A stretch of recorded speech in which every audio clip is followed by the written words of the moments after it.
എല്ലാവർക്കും വീണ്ടും ഒരു പുതിയ വീഡിയോയിലേക്ക് സ്വാഗതം. ഇന്ന് നമ്മളൊരു വെറൈറ്റി ബ്രേക്ക്ഫാസ്റ്റാണ് തയ്യാറാക്കുന്നത്. അരി അരച്ചെടുത്ത് അപ്പോൾ തന്നെ ഇത് റെഡിയാക്കി എടുക്കാൻ പറ്റും. നല്ല സോഫ്റ്റും ടേസ്റ്റിയുമായിട്ടുള്ളൊരു ബ്രേക്ക്ഫാസ്റ്റാണ്. ഈ വീഡിയോ ഇഷ്ടമാകുകയാണെങ്കിൽ ഒന്ന് ലൈക്ക് ചെയ്യണം. അതുപോലെ ഫ്രണ്ട്സിനും റിലേറ്റീവ്സിനും ഒക്കെ ഒന്ന് ഷെയർ ചെയ്ത് കൊടുക്കുകയും ചെയ്യണം. ഞങ്ങളുടെ ചാനൽ സബ്സ്ക്രൈബ് ചെയ്യാത്ത കൂട്ടുകാർ ആരെങ്കിലും ഉണ്ടെങ്കിൽ ഒന്ന് സബ്സ്ക്രൈബ് സപ്പോർട്ട് ചെയ്യുകയും ചെയ്യണേ. പിന്നെ ആ ബെല്ലൈക്കൺ ഒന്ന് എനേബിൾ ചെയ്യാനും വീഡിയോ ഒന്ന് ഹൈപ്പ് ചെയ്ത് സപ്പോർട്ട് ചെയ്യാനും മറക്കരുത്. എങ്കിലും ഇത് എങ്ങനെയാണ് തയ്യാറാക്കുന്നത് നമുക്ക് നോക്കാം. ഞാനിവിടെ 1.5 കപ്പ് പച്ചരിയാണ് കുതിർത്തെടുത്തിരിക്കുന്നത്. 240 ml കപ്പിലാണ് അളന്നെടുത്തിരിക്കുന്നത്. ഇത് തലേദിവസം രാത്രിയിൽ വെള്ളത്തിൽ കുതിർത്ത് വെച്ചിരുന്നതാണ് കേട്ടോ.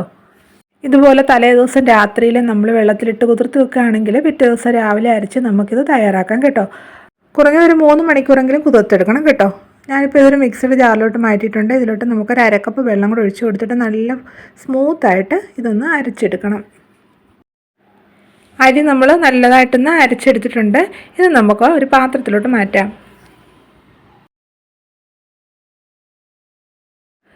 അരിമാവ് നമ്മൾ ഇതുപോലെ ഒരു പാത്രത്തിലോട്ട് മാറ്റിയിട്ടുണ്ട്. മിക്സിയുടെ ജാറിലോട്ടൊരു 1/4 കപ്പ് വെള്ളം കൂടെ ഒഴിച്ച് കൊടുത്തിട്ട് അതുകൂടി ഇതിലോട്ട് ചേർത്തിട്ട് നല്ലതായിട്ടൊന്ന് ഇളക്കിയെടുക്കണം. നല്ല ലൂസായിട്ടുള്ളൊരു മാവ് വേണം റെഡിയാക്കി എടുക്കാം കേട്ടോ.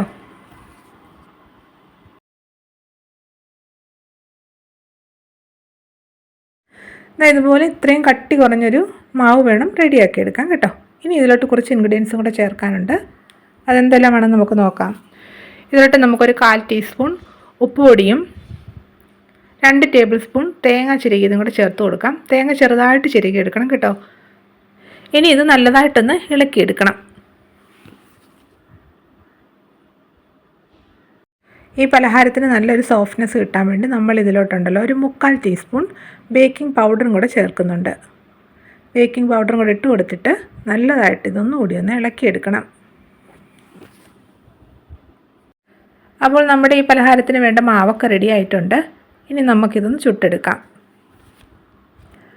ഒരു ബൗൾ എടുത്തിട്ടുണ്ട്. ഇതിലോട്ട് നമുക്ക് 1 സ്പൂൺ എണ്ണയും 1 സ്പൂൺ വെള്ളം കൂടെ ഒഴിച്ച് കൊടുത്തിട്ട് നല്ലതായിട്ട് ഇതൊന്ന് മിക്സ് ചെയ്തെടുക്കാം. നമ്മൾ ഈ പലഹാരം ഉണ്ടാക്കുന്നത് ഉണ്ണിയപ്പച്ചട്ടിയിലാണ്. ഉണ്ണിയപ്പച്ചട്ടിയിലോട്ട് തേച്ച് കൊടുക്കാനാണ് ഈ മിക്സ് നമ്മൾ റെഡിയാക്കി എടുക്കുന്നത്. ഇങ്ങനെ ഈ മിക്സ് തയ്യാറാക്കിയിട്ട് ഉണ്ണിയപ്പച്ചട്ടിയിൽ തേച്ചിട്ട് ഈ പലഹാരം ഉണ്ടാക്കുകയാണെങ്കിൽ അടിഭാഗം കരിയാതിരിക്കും കേട്ടോ.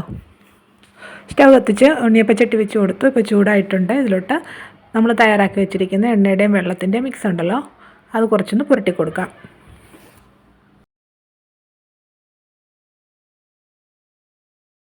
ഉണ്ണിയപ്പച്ചട്ടിയിലോട്ട് മാവ് ഒഴിച്ചു കൊടുക്കാൻ എളുപ്പത്തിന് ഞാനത് ഗ്ലാസ്സിലോട്ട് മാറ്റിയിട്ടുണ്ട്. എല്ലാ കുഴിയിലും നമുക്ക് ഒഴിച്ചു കൊടുക്കാം. എന്നിട്ട് ഇത് അടച്ച് വെച്ചിട്ട് ഒരു 3 മിനിറ്റോളം ഇതൊന്ന് മീഡിയം ഫ്ലെയിമിലിട്ട് കുക്ക് ചെയ്യണം. ഇപ്പോൾ ഒരു 3 മിനിറ്റ് കഴിഞ്ഞിട്ടുണ്ട്. നമുക്കത് തുറന്ന് നോക്കാം. ഇത് വെന്തോന്നൊന്ന് നോക്കാം. ഞാൻ ഇതുപോലെ ടൂത്ത് പിക്ക് ഇട്ടൊന്ന് കുത്തി നോക്കുകയാണ്. നോക്കിക്കേ, നല്ലതായിട്ട് വെന്തിട്ടുണ്ട്. ഇനി ഇത് ഉണ്ണിയപ്പച്ചട്ടിയിൽ നിന്ന് മാറ്റാം. ഇതേ രീതിയിൽ ബാക്കിയുള്ളതെല്ലാം ഒന്ന് ചുട്ടെടുക്കണം. നല്ല ടേസ്റ്റി ആയിട്ടുള്ളൊരു പലഹാരമാണ്. എല്ലാവരും ഒന്ന് ട്രൈ ചെയ്ത് നോക്കണം കേട്ടോ. എപ്പോഴും ഒരേ രീതിയിലുള്ള പലഹാരം കഴിക്കാതെ ഇതുപോലെയൊക്കെ ഒന്ന് ഉണ്ടാക്കി കഴിക്കണം. എല്ലാവർക്കും ഇത് ഇഷ്ടമാകും കേട്ടോ. സാധാരണ നമ്മൾ ബ്രേക്ക്ഫാസ്റ്റിലൂടെ കഴിക്കുന്ന കറികളൊക്കെ കൂട്ടി ഇതും കഴിക്കാവുന്നതാണ്. എല്ലാവരും ഉണ്ടാക്കി നോക്കിയിട്ട് നിങ്ങളുടെ അഭിപ്രായങ്ങൾ കമൻറ്റ് ചെയ്യണം. എല്ലാം നമ്മൾ ഇതേ രീതിയിൽ തയ്യാറാക്കി എടുത്തിട്ടുണ്ട്. ഈ വീഡിയോ ഇഷ്ടമായെങ്കിൽ ഒന്ന് ലൈക്ക് ചെയ്യണം. അതുപോലെ നിങ്ങളുടെ ഫ്രണ്ട്സിനും റിലേറ്റീവ്സിനും ഷെയർ ചെയ്ത് കൊടുക്കാനും ഞങ്ങളുടെ ചാനൽ സബ്സ്ക്രൈബ് സപ്പോർട്ട് ചെയ്യാനും മറക്കരുതേ. വീണ്ടും ഇതുപോലെ പുതിയ വീഡിയോ ആയിട്ട് വരുന്നതായിരിക്കും. Bye bye.